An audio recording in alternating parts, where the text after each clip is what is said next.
Hello and welcome. Kerry here from Healing Humanity, the power of a proper human diet. And today I'm thankful, grateful, blessed to welcome Dave and Lynn and Adam to the channel. How's it going, guys? Hey, it's going great. Good. Happy to be here. Yeah. Fantastic. Awesome. Looking forward to chatting with you guys. I am so thankful we got to come out and film both of your stories for our documentary, Healing Humanity. And Lynn's story in particular is a big part of our documentary. We always say it's the documented stories that matter. Yeah. And Lynn, you have just the most incredible, inspiring story. And it's like the perfect storm because you've also done an incredible job documenting your story. Literally, people can and should go to Lynn's channel right now and subscribe. There's a link in the description below. But you've documented from day one, basically, week 1, week 2, week 3, all the way through. How's that been for you? It's been really surprising to see all the amazing support from community, because when I first started documenting it, it was just to hold myself accountable. Right. And because I knew I needed to do something different. And I figured, why not start a YouTube channel? No one's ever going to watch it. It's just going to be for me, to go back and see my progress. So it's been pretty incredible to see how my life has changed because of it. What is it like looking back? You came to our meetup and I put together a little compilation where I just took some of your weekly updates and just looking at the progression from day 1 to now, like it's gotta be so amazing to have that for you to be able to look back on, because when you look in the mirror every day, you don't really notice those incremental changes. But when you take a look back from day 1 to now, it's really incredible. Yeah, when I saw the intro you made for me for the meetup, it was really profound just to watch the changes, and how it was really cool how you took little clips from my videos and showed. And I don't feel like I'm the same person anymore. Right. That's interesting that you say that. That's what you go into doing a documentary with these goals, and we're going to film this person for this and that person for that. And then you learn all sorts of other things we never anticipated. And your statement there is one that I've heard over and over again. People are like, I just feel like a different person. I feel like I'm living for the first time. That's the reason I love the name too, by the way, because it's like individuals are sort of reclaiming their humanity and feeling like a human for the first time.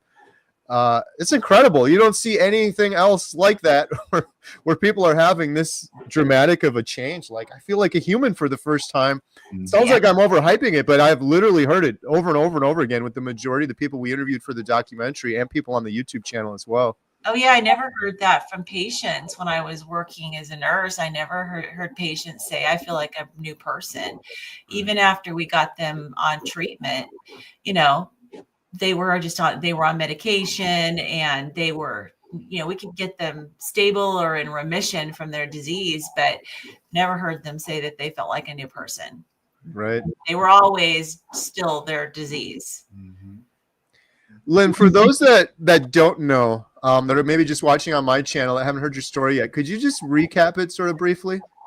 Yeah, sure. So I was one of those people who were stuck for many, many years, basically 35 years in the medical system, trying to get answers. And I had a bunch of very odd symptoms, and heat intolerance, exercise intolerance, really severe. I had psychological issues with severe anxiety that put me in a psych hospital. I had infertility with PCOS, and that was like my 20s and 30s. Was gaining weight like crazy. But then in my 40s, I started having more severe symptoms where I'd have throat swelling, tachycardia, severe hypertension. And then every organ system in my body started to be impacted. And I would have these episodes where I'd have to call 911 and go to the ER. But then just at baseline, I always felt like I was coming down with the flu. I had horrible rosacea. I had horrible body pain in every area, including my bones. And I had heart palpitations, couldn't catch a breath. My bladder would just release its contents without any warning. Lots of sinus issues. But I ended up with really, really severe brain I consider it inflammation, because once the inflammation got better, the brain started working again. But, working as a nurse, I had to go on medical leave because I ended up with the inability to think and the inability to communicate to patients. And my brain would freeze in the middle of a sentence, or my words would come out slurred. And so I actually did get a diagnosis of mast cell activation syndrome and hereditary alpha tryptopenia, um, and which is an immune system disease. And I went into it thinking it was rare and found out that it's not. And that's the frustrating thing, is that looking back over my nursing career, I can see how there's so many people who also have this same condition and just haven't been diagnosed. I was put on a bunch of medication, and the doctor just basically said, come back if you're not feeling better, just kind of what a lot of people typically experience. So I had to take control over my own health. And there's hardly any doctors really have this condition on their radar. And so I was getting worse and worse and worse. And Dave came to me and said, why don't you try the carnivore diet? Because all I could do, I had the most horrible fatigue. And I could never go any place because I was always not sure if I was going to have call 911. And so we started the carnivore diet in May of 2023. And it's been incredibly life-changing. I mean, I'm not the same, like I said, I'm not the same person I was before. And, weight loss is a side effect. I went into this because I had no life, and all I could see was getting more and more crippled as time went on, and being more and more dependent on my family to take care of me. And, 911, that was my, I was having to always wonder, am I going to have to call? Because these attacks would hit me it seemed like it was out of the blue. So it's nice to be able to actually have a life. I can travel now. I can do things that I couldn't do. I can get out, and I can, handle the world now. Do you look back at all and think all of that suffering, so much suffering, and it was just changing your food? Like, is it hard to believe sometimes? Yeah, absolutely. Especially coming from a GI nurse, because I would be telling people to eat their fruits and vegetables and their grains, and make sure you're getting the rainbow on your plate. And it's completely opposite. I mean, I never would have dreamed when I was, working in GI that I would be over 2 years with no fiber whatsoever, 0 carbs. And it's pretty crazy.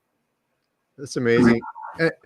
How many points does Dave earn for telling you about carnivore and then going on it alongside you? Oh, I can't even stress enough, because I've always been one that I need someone to be alongside me in order to help. And at the time when I started, I couldn't cook. I couldn't even be in the kitchen, because just the heat from anybody even sauteing something on the stove would be enough to trigger a reaction with me.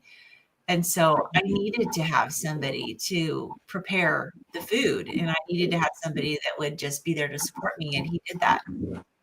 That's incredible. That's another reason I love both of you and your story in the documentary, having a couple doing this together. And Dave, too, this has made changes in your life, too. What's it done for you, eating a proper human diet? Sure. Well, I think the biggest change is just watching my wife heal. That's been a huge benefit, not only to me personally, but our family. And, when you love someone, and their life completely turns around and they're a different person. That's the biggest, joy that I've been able to really, link to the carnivore diet, is watching her, change and morph into someone, that she's designed to be. As far as me personally, I've always been blessed with good health. I'm not saying I was metabolically at my best, but I didn't have a lot of health issues. I don't think. I was a little overweight, nothing crazy. I dropped 10, 15 pounds and get back to my normal weight, kind of a thing. But going on the carnivore diet alongside Lynn has, I think on several of your live streams now, you guys have brought up the topic of, carnivore is actually healing things you didn't even know was there, right? And I can say that for a fact. I mean, I have more energy, no question. I don't need nearly as much sleep, no question. And just little things You like don't get sick. I don't get sick. Yeah. Not He used that to get seasonal well, colds and stuff all well, the time. I get a cold once or twice a year, but now I can tell my immune system is just rock solid. They're just little things like, I used to have these little lines on my fingernails. I didn't know what they were, just little white spots. I think a lot of people have them. Probably getting too much, some mineral in my diet. Don't know. It was weird. But as soon as I went carnivore, my nails all cleared up and they just look beautiful. Just little things like that. It wasn't a big deal, but it's something.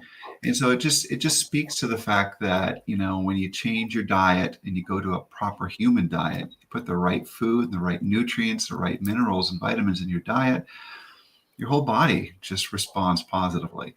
And I mean, I can go on. Even my skin is better. I could talk about just I don't get as stressed as much. Yeah, he's calm. I'm calmer. Yeah. Not that I was off the charts or anything, but I could just tell. Just my whole physiology has changed in terms of just how I react with my environment, and so I'm better. I'm a better person. And when you're a better person, you're a better husband, you're a better father, you're a better employee, you have a better outlook on life. You can think more rationally, more clearly. It's been a beautiful thing. I still have to pinch myself because I think you've said it many times, Kerry, it just kills you that this was out in front of you the whole time. I mean, It was just there. As a matter of fact, in so many ways, we were actually eating that diet to some degree. We were just eating a lot of garbage alongside of it that was sort of canceling out the positive benefits of eating meat only. So yeah, I mean, it's been really good. And I mean, I think some of the sort of peripheral benefits of just is having a lot of really neat people in our life, like yourself, and Adam and many others, and being involved in the documentary and doing something meaningful in our life. I think before we've never actually really spoke about this to any great extent, but we kind of existed, raised our kids, went to our jobs and sort of did life, said hi to our neighbors, mowed the lawn.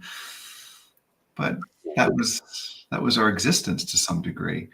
Now we have purpose. We're involved with some amazing people. We're changing lives. We're sharing the message with other people. We're sharing your channel. We're sharing, the benefits of a carnivore diet, a carnivore lifestyle with people that we feel would benefit from it. It's really interesting. I'll just add this. So we have every year, Washington State we're in Washington State. For those that don't know, we have a state fair.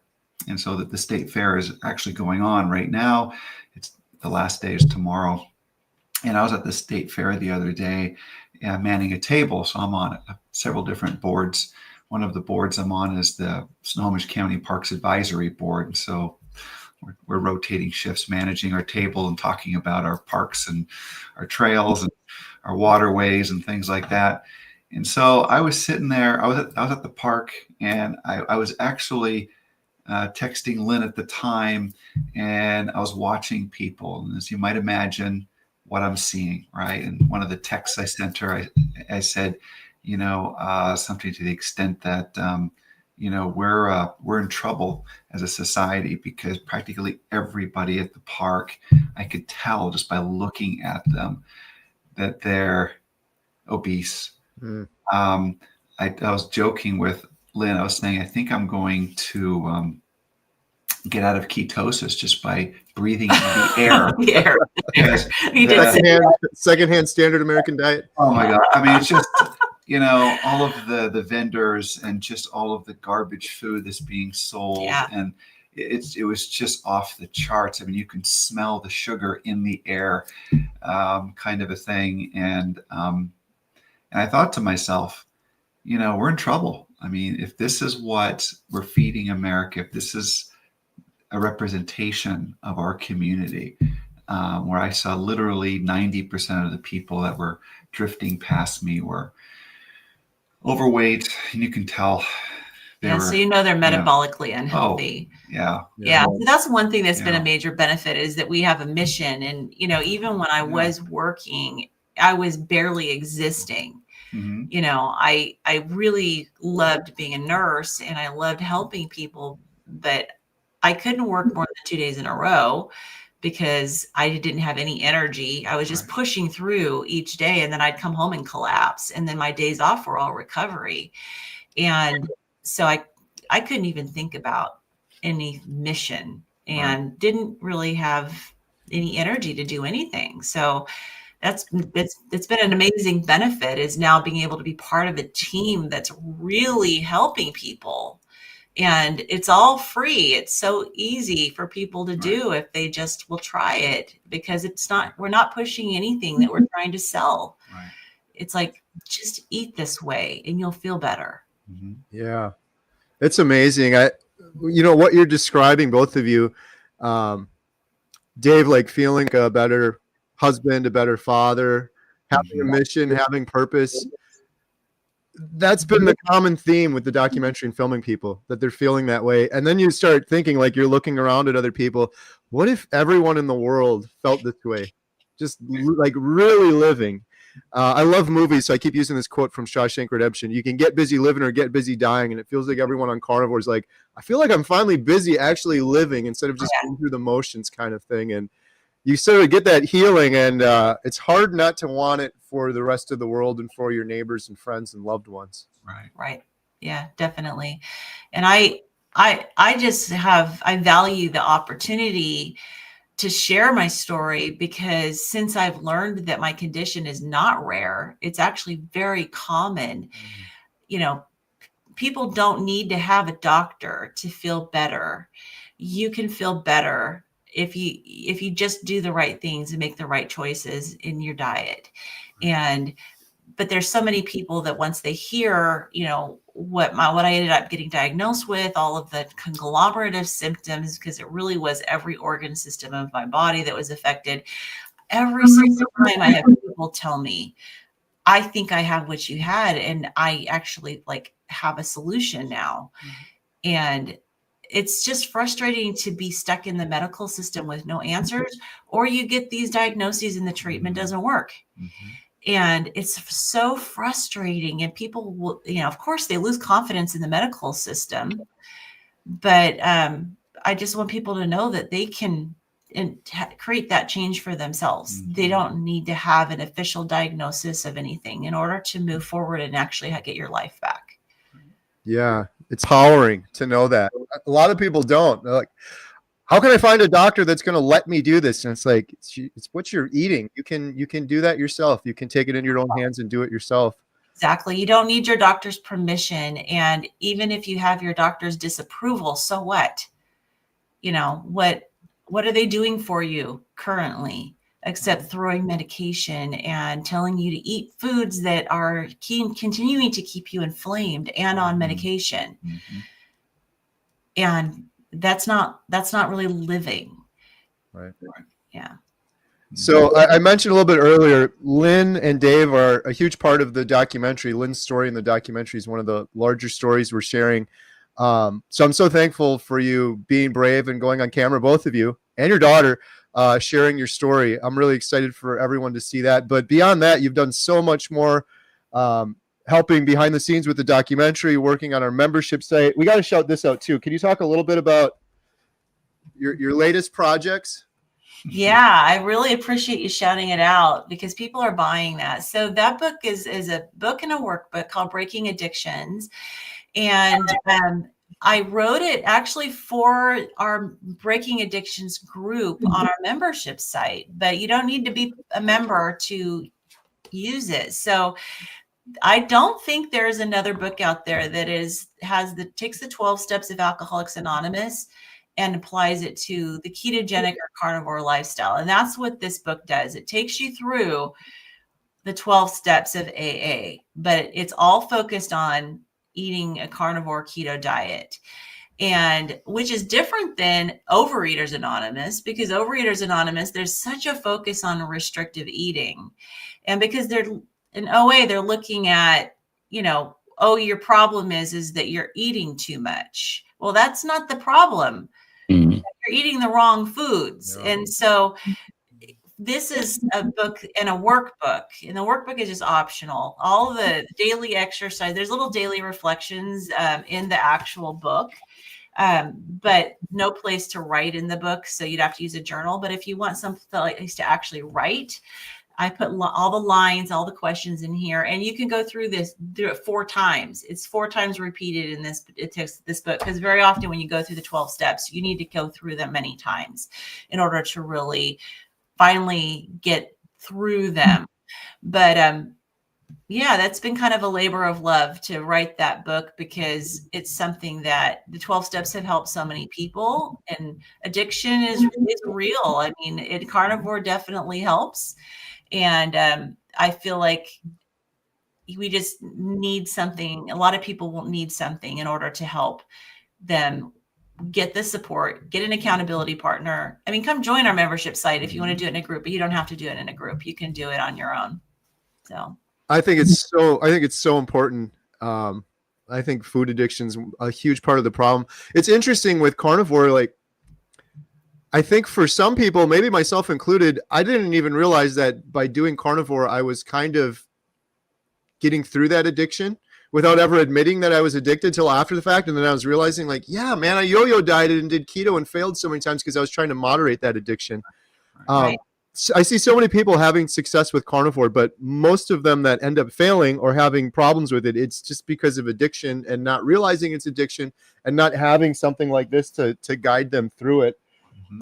Yeah, I think it's so important. It's so hard too, because any other addiction that you have in life, people are usually trying to help you. But when you're addicted to food, nobody's helping you, not even your sweet grandmother. She's just giving you more cupcakes and saying, oh yeah, what's the problem? yeah, especially if you have people in your life that love to cook and they're pushing you to eat foods that you don't really, that aren't healthy for you, and they're going to hurt you. But a lot of people still, they give in, because maybe it's because it's your grandmother, and and then it can start the cycle all over again, which is really frustrating. So Right. yeah. Well, and other addictions you don't have to have, but we kind of have to eat. So there's that weird dynamic too. And we're eating since birth, so it's so much harder for so many people to overcome. But this is a great way to do it. And you've been absolutely incredible. HealingHumanity.life and the membership site. Like, we're actually seeing people that I needed breaking addictions. I needed a group. I needed the support, and people are actually overcoming those addictions, finding healing, and are on a path to healing. How's that been for you, being able to be a huge part of all of that? It's been a blessing, because I'm retired now from nursing. And so I still want to help people. And I actually finally feel like I'm helping people, like legitimately helping people, even more than when I was a nurse. Okay, yes, I could in the hospital get people out of crisis, or I could in, GI teach people how to inject themselves with Humira, but that's not really solving the problem. So it's been amazing to be able to actually genuinely help people. I'd like to shout out Coach Constance as well, because she's sort of brought this whole concept to us, and Yes. and Lynn has picked up the reins and ran with it. So Lynn, can you kind of walk us through what we have available in Healing Humanity Life as far as the Breaking Addictions calls? Yeah, so we have calls Monday through Friday, and Monday, Wednesday, Friday, they're in the morning, and then Tuesday, Thursday, they're in the evening. Monday and Tuesday is a step study. And so this is digging into the steps and working through the book with your group on a Zoom call. And then Wednesday, Thursday, Friday are fellowship meetings where, you're going through, still exposed to the 12 steps, because we like to continue that exposure each meeting. But the main focus of it is to be able to share, and to share what's going, anything you're struggling with. And like anyone who's been through a 12-step program, that there's a portion of sharing where you just have an opportunity to talk and people listen to you. And it's really great because we learn from each other, and it's a great time of fellowship. And then afterwards, you just have a social time where we can hang out and chat. How does that accountability mechanism work? So in each meeting, the leader of the meeting will ask anybody who's an accountability partner to put their name and phone number in the chat. In order to be an accountability partner, you need to have gone through the program one time. And so anyone who needs accountability can reach out to somebody who's an accountability partner in our group. And then outside of the group, we're connected with each other, and you can call, text, and they can help you through the steps too, because part of the steps are doing a kind of a challenging moral inventory, and also making amends to people that you've hurt. And that can be really challenging, but we take you through it very gently. Awesome. Hey, we got a shout out from our friend Ribeye Ranger. Hi, Lynn and Dave. Glad to catch this live so we can tell you thank you for all you do, from sharing your story to being such a valuable team member at Healing Humanity. We really appreciate you both. Thank you so much. Awesome. Yeah, Dave's working behind the scenes too. I'm a little more in the front with it being on your Q&As and everything, and on the site. But Dave is also on part of the team, and he's working behind the scenes. We're so thankful to you, Dave and Lynn, 100%. And everyone else too. I see Stan was in the chat. Stan's been helping behind the scenes. Yes. I don't want to start naming names because there's been so many people that have been helping in the background with this. I've said from the beginning, this isn't like my documentary. It's our documentary. All these people that are helping, and the community as well that's been behind it. So we wouldn't be anywhere near where we are without everyone's incredible support, including Dave and Lynn. Yeah. Should we take a peek at the first trailer? Yeah. Sure. All right. So part of this was we're talking to Dave and Lynn because we filmed them for the documentary. We have a newer trailer. If you guys haven't seen it yet, we're going to show that at the end of this call. This was our first trailer, and this was actually before we filmed Lynn and Dave. This was the earlier version, mostly with Bill and a little bit of Maggie. So just for anyone that's on here and isn't familiar with what we're doing, this might give you a better idea. Here's our trailer number 1.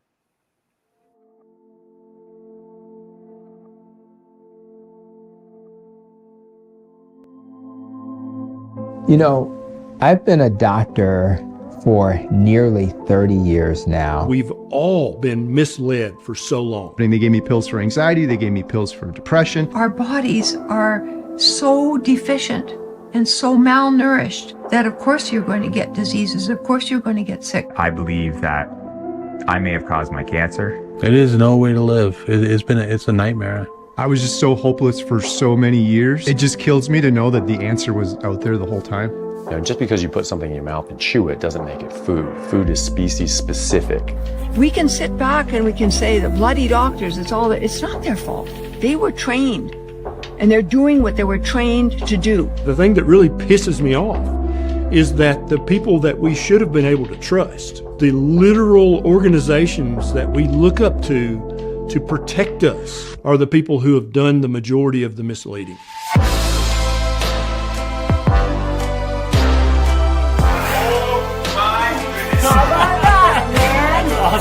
I'm 82 years old, which is just a chronological number. So you put the right fuel in the engine and the engine works. I've now transitioned from a disease manager to a disease healer.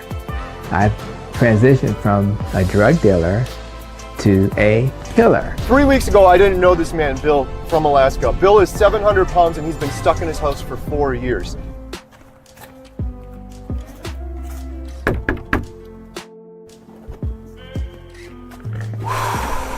You nervous?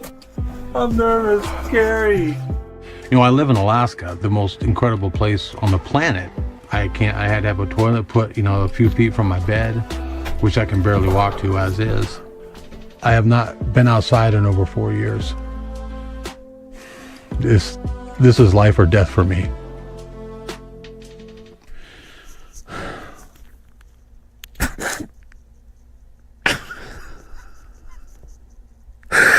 I'm sorry, Karen. I'm sorry about that. Here. Man. Thanks, dude. Oh my gosh. Oh my gosh. Now, for the first time in a long, long time, I'm looking towards the future, which I've not had in such a long, long time. And it's just the most incredible feeling. There we go. Bill gets me every time. I was gonna say, yeah, it's crazy. I've seen that so many times now, and it still gets me. Still gets me a little bit every time. It's just such a powerful story. But that was the other reason I've been talking. We had to do another trailers because we couldn't keep up with Bill's progress. He's so much further along now. He was down 200 pounds there. Of course, it's not all about the weight. He's had so much other healing, overcoming depression and so many other health issues, but he's nearing 350 pounds down, half the man he used to be, Bill Knott. And I'm excited because he's planning on coming out to Hack Your Health, which is coming up quicker than I imagined. I know. He posted on social media like 70 days countdown or something like that. I'm like, I didn't realize it was coming up so soon. So that's exciting. Well, we got our tickets, so we're excited to be there. And that was the first thing that we went to with the team, last year. So brings back good memories for sure. But, one of the things that I hear people talking about is, Maggie talking about, not blaming the doctors. It's how they were trained. And I get that. But coming from the viewpoint of a nurse, I tend to hold doctors and nurses to kind of a higher standard of accountability, because part of our training is to learn clinical judgment. And that's literally built into the training to be a doctor or a nurse. And I feel like a lot of doctors lose that because they get so much into not questioning the system that they're in. And that's why I appreciate our carnivore doctors so much, because they questioned. And you would think that any doctor or any nurse who was trained to use clinical judgment would at least question when people aren't getting better and our society continues to get worse and worse. And sure, we can, in the hospital when people are in crisis, yes, I saw them get better. I'd give them medication and I could see the results of the medication, but that's people in crisis. When I went to work in outpatient nursing, there you're looking at people who are dealing with chronic illnesses and people are not getting healed. And I hear our carnivore doctors talk about, how amazing, like Dr. Hampton, how amazing it is to finally be able to heal people. Yeah. So I hope that as we get our message out there through our documentary, that doctors and other people in the healthcare system will be open-minded enough to say, okay, wait a minute, maybe there's something to this, because you're right. My patients I may be able to get them stabilized, but they are not healing. And like Tony Hampton says, I'm now a healer. And I think we all are, because you don't have to be a doctor. And that's the thing I love about what you're doing. You both are doing. Neither of you were ever in the medical system, but look at all the lives you're touching through sharing this message. You do not have to be a doctor in order to help people heal. Yeah. Not with carnivore. So that's why the stories are so powerful, and people starting their own YouTube channels are so powerful, because, maybe your story, you may feel like it's not that exciting, but someone's going to connect with you. And I'm talking to the people who are listening now. Someone will connect with you and resonate with you. And even if you can help a few people, it's worth it, because the changes you can make in their life are just, it's so rewarding to be able to help people. Yep. I totally agree with you. That was one thing I kind of disagree with Maggie on, was we can't blame the doctors, because it's like you went to school for a long time to do this. And there's good doctors out there, like you mentioned, Dr. Hampton and Dr. Barry, ones in the documentary that have figured this out. And I was able to stumble around in the dark and figure this out for myself. Dave's not a doctor. Dave was able to figure out the value of fixing your metabolic health. So if you're a doctor and you're dedicating your life and going through all that school to heal people, you should be able to figure this out and do things a little bit differently. And Dave worked for like 20 plus years in healthcare, but he was in, he was a supply chain director, but he was in, meetings with the CEOs and the chief medical doctors. And it was really interesting because he, over the years, as he worked at different hospitals and hospital systems, he used to tell me, I used to hold doctors at a really high level. Like I thought that they were so incredibly brilliant, and a lot of them are, but he found that there was a lot that they're really not that brilliant. And, it's a lot of it. It's all about money, and it's unfortunate, but he used to come and complain all the time that this is a business. It's like, we shouldn't be calling this healthcare. It's a business. Right. And that's what was driving everything was money. And that's the amazing thing about, what we're doing is that it's free. It doesn't cost you anything. And even though, it may cost you some money you're going to spend on food, you're going to spend money on food anyway. So why not buy the right food? Well, absolutely.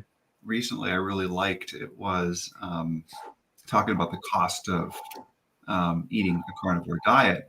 And something, I guess the way it went was, if you're looking at, the cost of meat, for example, you're looking at it from the wrong perspective. You're looking at the cost of buying meat as an expense and not as an investment. I can't remember where I picked that up, but and I thought that was perfect. I mean, you're making an investment in your health when you buy high quality meat and feed it, and feed your body with that. I mean, But going back to the healthcare piece, it's interesting, just because you can fumble through medical school and land a job and doesn't necessarily mean that you're a very capable and competent, medical practitioner. Over the years, I've seen many doctors and nurses, they go out and, on their breaks and have a cigarette. Tell me a little bit about how does that map to them being healthcare providers? Right. I mean, it's a job, and to many of them, I think the area where it gets a little bit conflicting is I don't think anybody goes into healthcare for the financial reasons. Right. I don't doubt their motives for doing it. I mean, if you want to make a lot of money, there's probably a lot of easier things you could do in life than slog through, a 4-year bachelor's degree, a 4-year medical degree, and, residency and everything else that's tied to, getting your, being a licensed, credentialed physician. So I think their intentions are in the right place, but I think it gets convoluted over time. And I think the incentives start to creep in, and there's lifestyle issues that start to creep in, right? That they become accustomed to. And then, hospitals in general, they're businesses. And I think I've shared this story with you. One of the more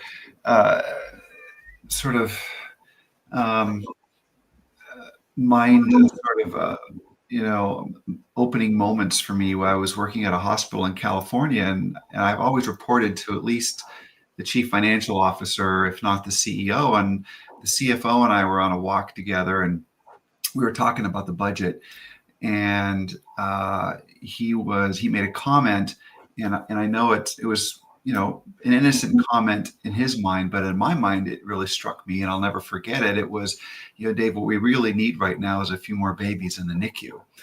And I thought, he basically was saying, look, we can bill, $15,000, $20,000 a day for every baby in the NICU, and we need that kind of revenue right now. Well, that was the moment in my mind where I went, wow.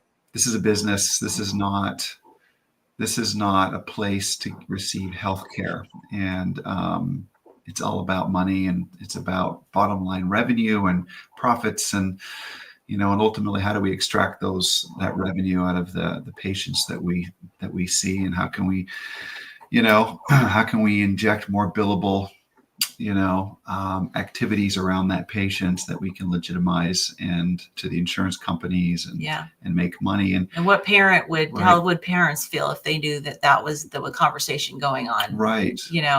Oh yeah, it's a good thing for the hospital to have your baby in the NICU. Right. Just like it's a good thing for the hospital to have your spouse or your parents in the ICU. Sure. Or the OR. Right. So. It's insane. That's what I really appreciate when I interviewed Dave, just digging into some of that deeper. And you said it so perfectly when we were talking about the incentives are all completely wrong, right? Completely backwards. Yeah. I'm just like thinking of my own firsthand experience. If the incentive was to cure me of congestive heart failure, I probably would have been fixed my metabolic health and it fixed it. But the incentive wasn't. The incentive was how much money can we make off of him having congestive heart failure? Tests, medications, procedures over and over again for years and years, and end up at the end without any healing. So they're not going to put incentives out there. They're going to make them go broke. Mm-hmm. So even if they knew that you could cure congestive heart failure, which they're going to tell you can't, that it's a chronic lifetime illness, but even if they knew that, and maybe they do, and they're just not saying anything, but if they knew that, are they going to embrace that when it's going to put them out of business? I mean, that's why patients have to take control of their health. You cannot wait for your doctor to do it. You have to take control, and you do not have to take what your doctor tells you to take. You can make your own decisions wisely. Seek out the doctors that are the good carnivore doctors for help. Well, that's the other thing too. I've many times I shout out these good doctors, and I said this to Dr. Barry when we were on his channel last week. I'm not doing that to try to win favor with Dr. Barry. We've already interviewed him twice, and he's been on my channel, and he's incredible. But I think it's important to celebrate doctors that are doing the right thing and doing the good thing, because we want to see more of that. I've talked about this on my channel before, but I read this book last year called Collective Illusions. And it was talking about how we get into these dangerous sort of social norms, and then you end up with wide-scale problems. And if you look at doctors in America, for example, there's millions of doctors, and the majority of them are not healing people. They're not treating the root cause. They're just doing medication. And in the book, the guy talked about this, and I just love how he visualized it. If you imagine 1 million dots, white dots, each of those representing a doctor basically failing. They're not treating the root cause. The patients are not getting better. And then there's just a couple red dots in there. You want to investigate those red dots. That's Dr. Barry and Dr. Chafee and Dr. Kiltz that are actually healing people. And you celebrate that. That should be front page news. And then other doctors become curious. They're like, well, gee, I became a doctor to heal people. What is this guy doing? Because they're all under the same constraints. They're all working in the same system. We're all in the same country. But there's some people out there that have figured how to do it. Yeah, they question, they hear things, and they think critically. And we also hardly ever talk about the fact that medical errors are the third leading cause of death in the U.S. Yeah, it's crazy. That's insane. Yeah. I mean, that's insane. Especially with how much faith and trust we just blindly put into our doctors, and then you have those results. It's crazy. Yeah, yeah, absolutely. So it's a crazy system we're in, that's for sure. Yeah. The whole positive deviance thing, I love that. Thinking about it for doctors, but then us carnivore individuals. There's 8 billion people in the world. Most of them are metabolically sick, like you mentioned, Dave. Something like 90% of people walking by. But you look around, if you look deeper, there's a couple of people in there that are thriving, and that should be studied and celebrated and elevated. And that's what we're trying to do with the documentary, is share those stories of the individuals, but also the doctors that are frankly doing things drastically differently, but they're thriving. They're having results. It's worth taking a closer look at for sure. Yeah. Yeah. I see Ribeye Ranger had a question for me in the chat. I wanted let's see here. Answer that for him. Here we go. Ribeye Ranger, Lynn, do doctors and nurses have annual continuing education requirements? If so, that's where metabolic ignorance should end. So the answer is yes. And here's where the problem is that we have courses to choose from. They're all based on the wrong underlying ideas. The medical education is sponsored by big pharma, and also plant-based medicine is infused into the education. And so the continuing education is still part of that system. So, and we tend to, go for whatever's in our particular specialty, so I would go and learn more about different medications that were used to treat our GI patients or our liver patients, or, learn the latest things in the hospital to do to help our critically ill patients. And so nothing is, and even if it's nutrition, and there are nutrition offerings there, but they're all based on the wrong underlying concepts. Mm-hmm. So it's challenging. If we could actually have the right information out there for continuing education, then sure, it might actually help, but the right information is not out there. Right. Dave and Lynn, you guys have found incredible healing. Does this feel kind of like a second chance at life? Do you have new, like, exciting plans for the future now that maybe you didn't have before? Oh yeah, I could never travel before. And so it's really great to be able to travel. I mean, we're going to be going to, just in a couple of weeks, we're going to be in Nashville again for Low Carb for Better Health. We're going to be helping out there with the Healing Humanity, table. And, I'm also going to bring samples of all of the children's books that Amy and I have written. And so, because we're writing, carnivore children's books, and I'll have my Breaking Addictions books there as well. But we're just excited to have an opportunity to do things that I couldn't do. Even like the hiking around in Washington State is beautiful. I couldn't really do anything. I used to decide, even when I was starting to feel better at the very beginning, but I was still having reactions. I wasn't quite over them yet. I still had to worry about, like, okay, if I go down this trail, can the EMT get to me if I have to call 911? Or if I go on this outing, is it going to be easy for them to get at me if I end up needing to call? I don't have to do that anymore. I can just go and enjoy the beauty of nature, and I can go to do social things. And that's super exciting. Yeah. And I can fly economy, and very few people are happy to fly economy, but I don't have to buy a first class ticket. Yeah. I can actually sit in a normal seat on an airplane. And I know we didn't even talk about, and I know that part of the trailer, the second trailer, I know I'm only a tiny little part of it, but I wanted for my viewers who have been following me to watch for me in the airplane, because that's it's towards the end and you get a small little clip, but that's one of the things that I set out as one of my goals. And so our 35th anniversary is September 3rd, same day as your birthday, Kerry. And Dave has been flying as a private, pilot since I met him, and we were in university together, and I had never flown with him. And we have an airplane. We have a Cessna 150, and I couldn't fit in his airplane. And so one of my goals early on was to be able to fit in his airplane and fly with him for the first time. And so I think probably one of the most exciting things about when you guys filmed me in June was finally the culmination of that goal, being able to achieve that goal and to have you guys professionally film it. I mean, we had cameras hooked up all over the place. So I know that the main part of it is reserved for the documentary, but I have not put anything on my channel, and I was going to film it independently. And then and all my viewers went, oh my goodness, when are you going to fly? And I had to put it off for them. So watch for the little clip of me in the airplane with him. And of course, when the documentary comes out, I'm sure you'll see more of that. Right. It's a little teaser. You got to watch the whole documentary to see the whole thing, but that was a huge blessing being able to see that. It was just amazing seeing. I know it was a huge goal for you.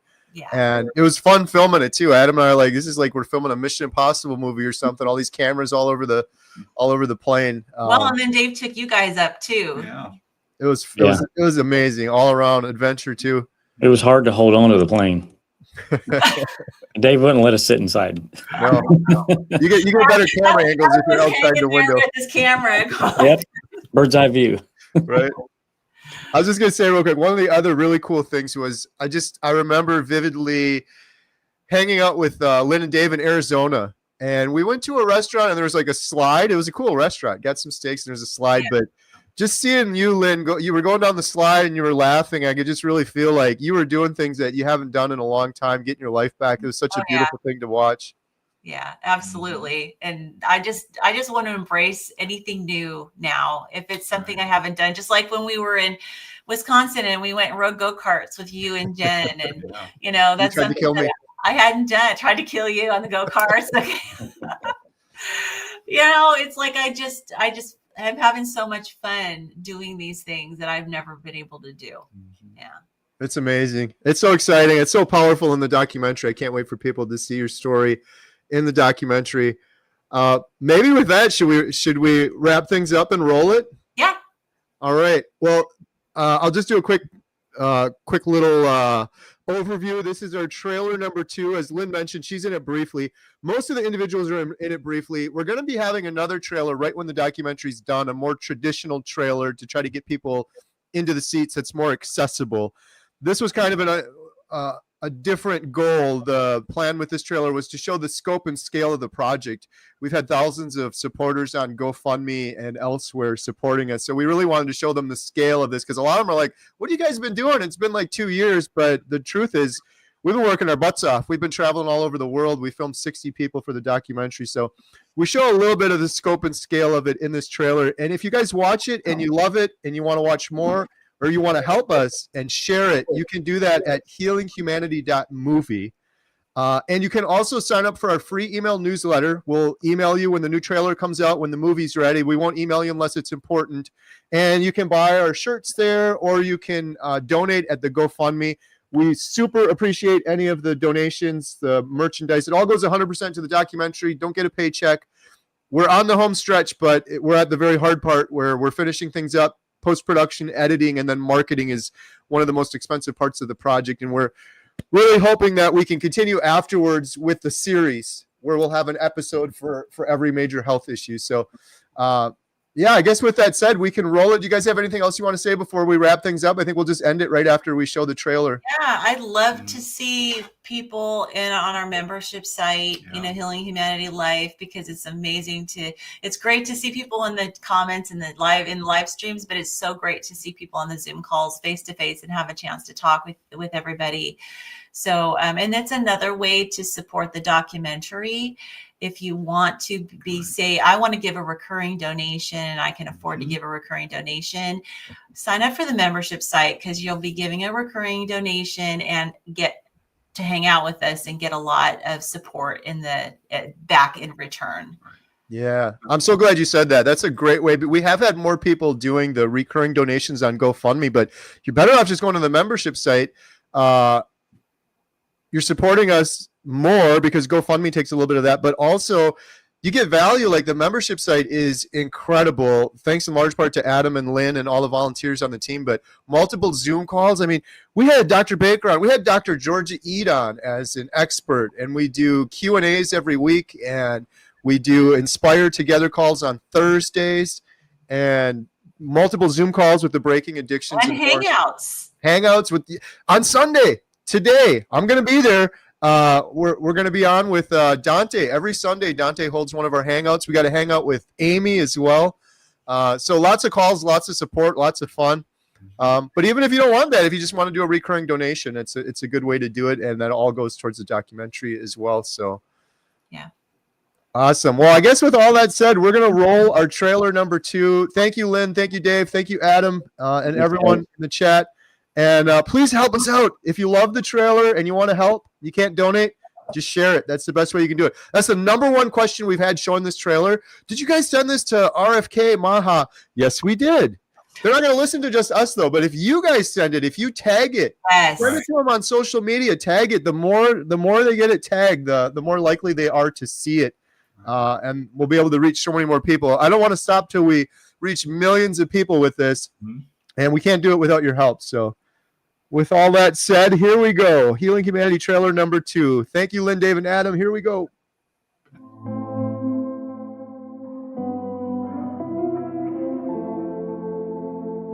When I walk into a grocery store and see thousands of items on the shelf, that does not register in my brain as food. And of course it's not. This has never been food to any human being for the entirety of human history.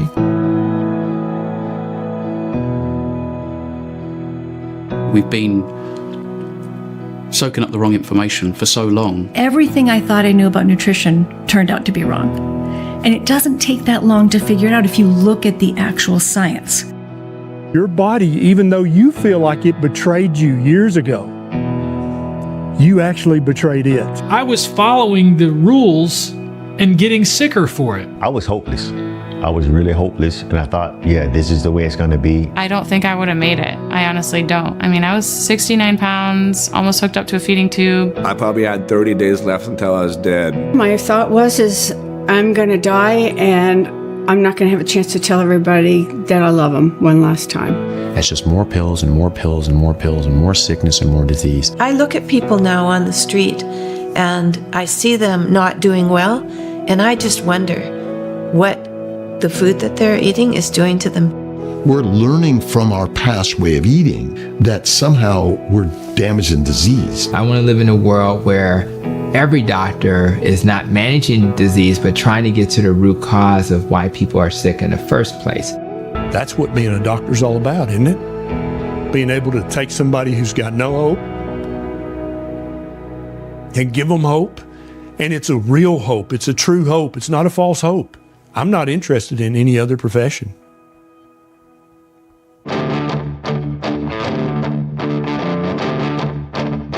There you go, right in my face. Perfect. I just remember being so excited about being alive again. Changing my diet, absolutely saved my life. Plain and simple, I would not be here today. I have my life back. It was like with a new lens, new eyes, was using them for the first time. Even though I'm 5.5 years in, I still wake up feeling impressed. I felt the best I ever felt in my life. I never thought I'd have a life. I really thought my life was over. And if I hadn't have found this lifestyle, that I would not be sitting here with you today. No way. I'm 82 years old, which is just a chronological number. Pull yourself up, you swing your leg over, and you're over. It's not healthcare, it's sick care. We don't need doctors if we're eating properly. We don't need medication.